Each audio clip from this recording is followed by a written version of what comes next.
¿De verdad necesitas una MacBook M5 Max o mejor una anticuada M2 pero funcional? Saludos tecnoaventureros, en este video estaremos respondiendo una de las preguntas más preguntadas de todo el 2026.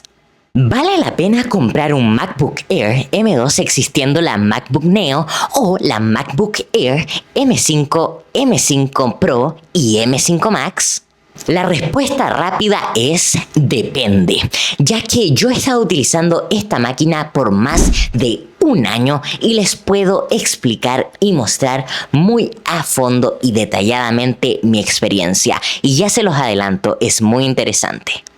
He usado esta máquina para crear contenido, crear efectos visuales, estudiar animación, 3D, renders y todo esto con nodos procedurales, y he podido ver una gran forma de poder optimizar mis trabajos.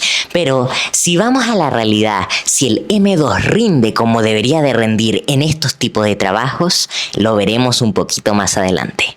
Bueno, gracias a estudiar todo esto he podido aprender algo muy importante. No siempre necesitas la Mac o la computadora más potente. Necesitas la que se adapte a tu necesidad. Pero también aprendí dónde están los límites de este equipo M2. Y por ello en este video estaremos viendo ¿cómo ha envejecido el MacBook Air M2? ¿Cómo se compara con la MacBook Neo? ¿Y cómo se compara con la MacBook Air M5 o M5 Pro y M5 Max? Y la más importante, si vale realmente gastar ese dinero súper hiper extra, obviamente, para comprarte una M5 Pro o M5 Max. Eso lo veremos en este video. No te olvides de suscribirte, dar tu like y comentar. Vamos con todo, tecnoaventureros. 1, 2, 3, 4, let's go, bebé. Lo primero quiero decir el diseño. El diseño es espectacular, así mismo como lo dicen las palabras. El diseño del MacBook Air M2 es increíble. Su ligereza, su estabilidad y sobre todo que no se sobrecalienta en tareas medianas y bajas. Obviamente, si lo vas a poner al máximo límite utilizando efectos visuales, nodos procedurales y todo esto, obviamente se va a calentar, pero no como una laptop gaming. El MacBook Air M2 es ligero, es bonito y es elegante. Tiene una excelente pantalla. Obviamente no es una pantalla tan pero tan brillante como las de la M5 Pro, pero lo que sí podemos notar que es una pantalla más que suficiente para usuarios que la vayan a utilizar para productividad, tareas básicas y sobre todo enviar mails y todo esto. La batería sigue siendo espectacular, como ya les dije, y sobre todo en términos de experiencia de usuario, Apple hizo lo inimaginable. Si eres estudiante, la verdad es que el MacBook Air M2 es más que suficiente y te lo puedo decir desde toda mi experiencia. Ahora, si vas a hacer proyectos mucho más difíciles, utilizar efectos visuales, nodos procedurales, renders en 3D con muchos, pero muchos vértices, bueno, ahí sí te recomendaría irte a los nuevos procesadores. Ahora, muy importante, no necesariamente tienes que irte a los nuevos procesadores. Puedes utilizar un M2 Max o incluso un M1 Max, aunque el M1 Max contra el M5 Max lo vamos a ver en otro review. Pero vamos a ver un poquito más a fondo de lo que estoy hablando. El M2 Max es excelente, pero excelente si tú quieres hacer efectos visuales, quieres hacer render en 3D. Ahora, si tú quieres maximizar tu uso de IA localmente, lo mejor sería utilizar un M5 Max, ya que está totalmente optimizado para la inteligencia artificial local. Ahora, no te estoy diciendo que el M2 Max no te va a servir para nada en inteligencia artificial, solo te estoy diciendo que el M5 Max podría servir 3 veces más, podría ser una potencia 3 veces mejor que el M2 Max. Pero si hablamos en la realidad, si hablamos en cómo lo vamos a utilizar, no necesito o tú no necesitas necesariamente un M5 Max. Si vas a utilizar para efectos visuales, nuevos procedurales y render en 3D, podrías utilizar muy fácilmente un M2 Max o un M3 Max y por ello te va a costar mucho, pero mucho menos. Ahora, vuelvo y te digo, el M2 es increíble y sigue siendo uno de los mejores para tareas normales de productividad y si vas a estudiar. Ahora, si lo comparamos con el MacBook Neo, con el chip, obviamente que tiene un chip de iPhone, podríamos llegar a una conclusión que es mejor el MacBook Air M2. Ahora, te lo descifraré por qué. Entonces, el MacBook Air M2 yo creo desde mi humilde opinión que es mucho mejor. ¿Por qué?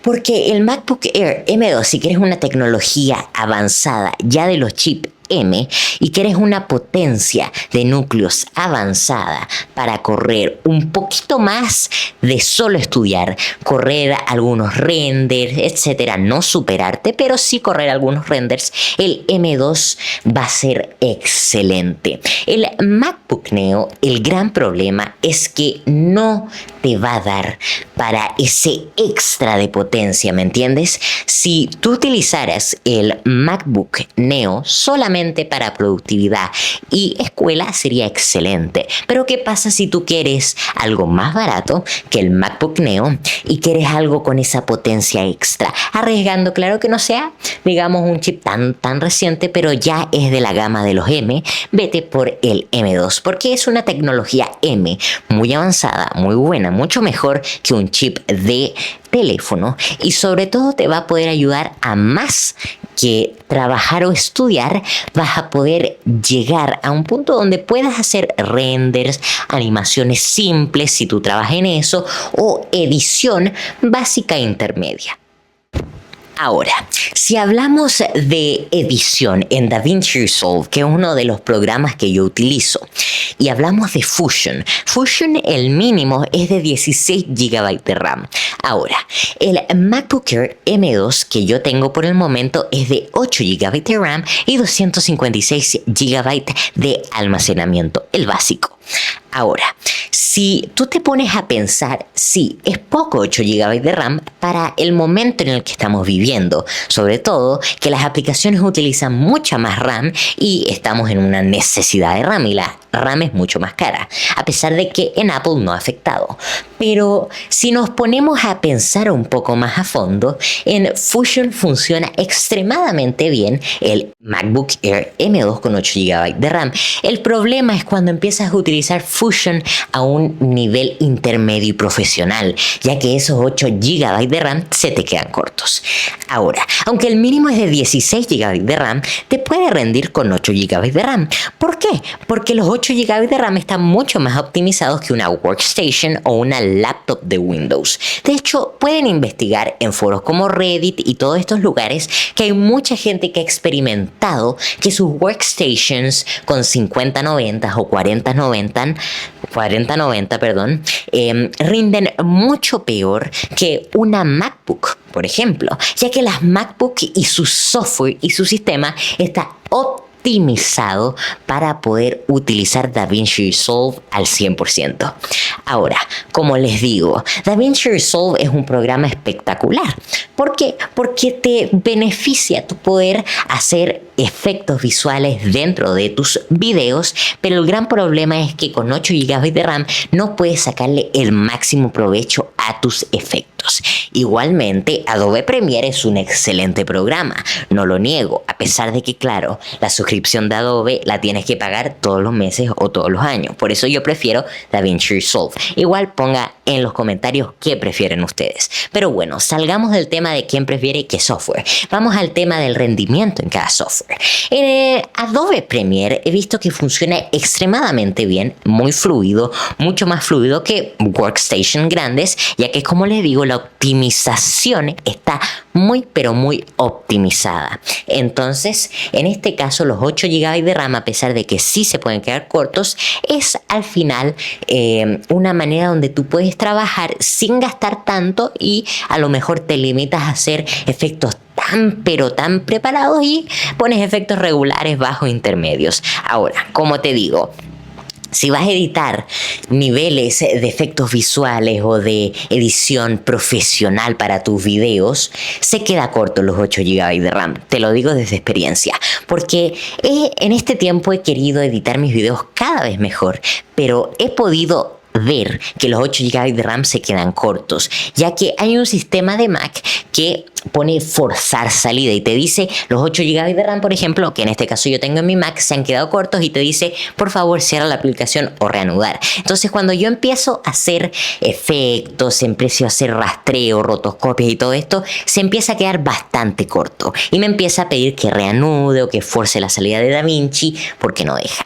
Así que estoy considerando pasarme a una Mac con 24 a 32 GB de RAM, ya que eso sería lo necesario para poder trabajar con Fusion realmente bien. Ahora, con 16 te funcionaría voladísimo igualmente si no vas a utilizar, digamos, rotoscopias o seguimientos profesionales. Pero si vamos un poquito más al detalle, la MacBook Air M2 con 8 GB de RAM funciona excelente para Fusion básico. Fusion intermedio va, pero se queda corto. Así que a lo mejor, claro, la MacBook Air M2 te puede funcionar excelente, pero necesitarías subirle más la RAM. Pero no hay ningún problema porque te sale más barata o más o menos con 16 GB de RAM. Creo que te sale lo mismo que la Neo. Por eso creo que es muy, pero muy recomendable la MacBook Air M2 si quieres hacer trabajo de edición, además de escuela y todo eso para tus videos de YouTube o lo que quieras hacer para tener esa potencia extra. Ahora, si vamos a los límites del MacBook Air M2, nos podemos encontrar con software como Blender, Houdini, Unreal Engine y Fusion, como estamos hablando, sobre todo también Nuke. Y nos podemos dar cuenta que, por ejemplo, en Nuke, que lo trabajo mucho, funciona extremadamente bien. Pero cuando te vas a rotoscopias y todo eso, se te queda, como te digo, corto. Entonces, si forzamos, por ejemplo, Blender, se va a quedar congelado si lo forzamos, pero si lo trabajamos con render básico sin tanto vértice, te va a funcionar muy bien.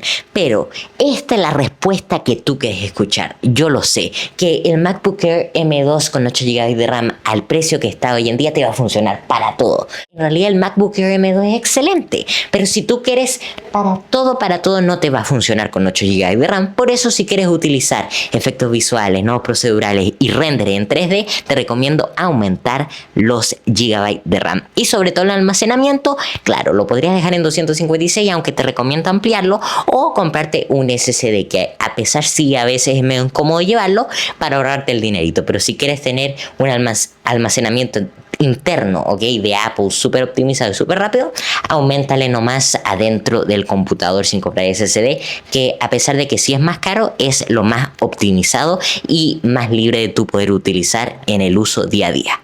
Ahora, si hablamos de la MacBook Neo, muchas personas dirían que sería la opción más inteligente, porque claro, es totalmente nueva, no tiene ningún rayón, no tiene nada, no es usada, y una MacBook Air M2 es usada.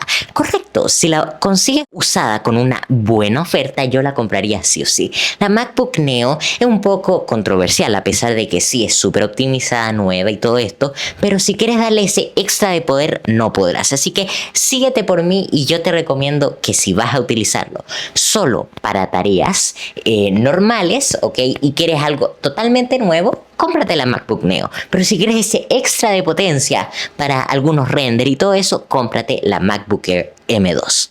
Ahora, me di cuenta que la MacBook Air M2 muchos hablan es muy anticuada, ya han pasado varios años y yo quiero algo nuevo. Bueno, si te quieres gastar ese dinero extra, quieres utilizar inteligencia artificial más optimizada, cómprate el M5, el M4 que van a ser excelentes. Pero si hablamos de calidad-precio, el mejor para, como te digo, estudiar y todo eso sería el M2 normal. Ahora, si hablamos de efectos visuales, nodos procedurales y todo esto, lo mejor sería comprarte la gama Max. Podrías comprarte el M1 Max de 64 GB de RAM y 2 TB, que si lo comparamos con un M5 Max de esas mismas categorías, digamos 3 de mejoría. Pero si hablamos no del rendimiento en números, hablamos del rendimiento en la realidad, ese 3 sí podría ser mucho más efectivo. Pero piénsalo, ¿en realidad vas a utilizar ese 3 más de potencia en el Mac o no necesitas tanta potencia para ello? Por eso es muy importante que evalúes eso. Así que en mi caso yo elegiría, por ejemplo, el M1 Max o M2 Max, ya que a pesar de que sí el M5 Max es excelente, me encantaría tenerlo, no nos podemos permitir tanto gasto. ¿Por qué? Porque imagínense un computador de $7,000. Hay gente que se lo podría permitir, pero otras personas que necesitan la máxima potencia por la mejor calidad-precio necesitan algo un poquito más anticuado, pero con especificaciones excelentes. Así que mi recomendación, si vas a estudiar, necesitas un poquito más de power, el MacBook Air M2. Si quieres un poquito más de power, pero ya utilizar un poquito más de Fusion y todo eso, podrías subirle la RAM, especialmente a tu MacBook Air M2. Pero si quieres potencia bruta, quieres efectos visuales, nodos procedurales, vete a la categoría Max. En este caso, el M1 Max o el M2 Max. Entonces, en este caso, Benja, ¿qué tú me recomendarías si soy un usuario que quiero la máxima, pero máxima potencia y necesito potencia ultra bruta para tener mi estudio de efecto visual en casa? Vete al M5 Max, pero vas a saber que vas a tener que desembolsar una gran cantidad de dinero. Pero si quieres un estudio en casa que te va a funcionar 100% para tus efectos visuales y todo esto, vete al M1 o M2 Max, que sería la mejor categoría. En este caso, irte a los Max y sobre todo mejor calidad-precio. Y con eso nos despedimos aquí con mi perrito Bobby y nos vemos. Bye bye, see you later, alligator. Si quieren ver la nueva review del M1 Max y el M5 Max, vayan a suscribirse y dejar su like. Aquí en los comentarios díganme, quiero ver esa review. Y por si acaso he vuelto y con todo. Así que nos vemos, chicos. Bye bye, see you later, alligator.